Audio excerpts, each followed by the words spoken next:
एकीकडे देशामध्ये मोदींच्या नावानं मतं मागितली जातात। मोदी लाट असल्याचा दावा भाजप कार्यकर्ते करतात। दुसरीकडे नवनीत राणांनी मात्र भलतंच विधान केलंय।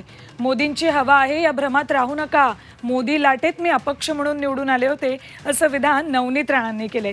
त्यामुळे भाजप कार्यकर्ते नाराज असल्याची चर्चा आहे।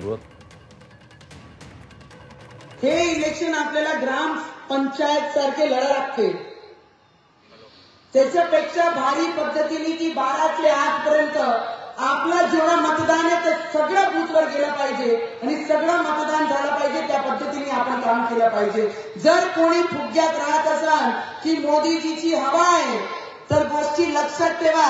2019 मध्ये एक निर्दलीय एक इंडिपेंडेंट खासदार निवडून आली होती। एवढी मोठी यंत्रणा असूनही सुद्धा एक निर्दलीय व्यक्ती या जिल्ह्यामध्ये झेंडा काढून गेली होती। तर त्या फुग्यात कोणताही कार्यकर्ता राहू नाही की मोदीजींची हवा आहे म्हणून आपण सहज निवडून येऊ।